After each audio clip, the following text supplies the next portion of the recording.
Hello. હા જીજો કેવું છે? હવે મહેશ, તને શરમ આવેલા? હું થયો? હવે તારા ફેસબુક પર પેલા ફોટો વાયરલ થાય છે, તું કઈ લિમિટમાં રહે? ના ના, એ જે તમે ફોટાની વાત કરો છો ને જીજો, હા, એની સ્ટોરી આખી બહુ અલગ છે. બાઇક પર તે બા બેહાડી છે, તું જોતો કરો. આપણે સાંભળો ખરા આખી ઘટના હું થઈ? હા એ જે દાદી બેઠા છે ને, હા એ દાદીને દવા લેવી હતી, હા. તો મેં બાઇક પર બેહાડીને લઈ જતો હતો, તો કોક ભાઈબંધે ફોટો પાડીને ફેસબુક પર અપલોડ કરી નાખ્યું. એમ? અને એવું કોઈ લખ્યું કે પ્રેમની કોઈ ઉંમર નહીં હોતી ને આવું બધું. ભલા માં કોઈ લેવા દેવા નહીં દાદી હાથે, પણ કોઈ આવું લખી કાઢ્યું.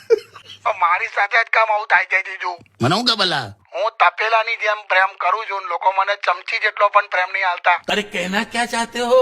પેલું ચમચી ને આવું બધું ક્યાં બેઠો છે લા? અરે અહીંયા પેલા સ્વામીજી આયા છે ને, તેમનો ભંડારો રાખ્યો છે. હા, એટલે જમી લે તું પેલા. ઓય, જમી લે. પાછી વાત કરીએ ને. હા, પછી મૂકી દે. હા, તમે યાર કાકા. જમવા બેઠો. આજકાલ સત્સંગ પણ એ જ લોકોનો ચાલે છે હા, જેના પંડાલમાં ગરમ પૌવા, સમોસા, જલેબી, ચા આવું બધું હોય. ખરેખર.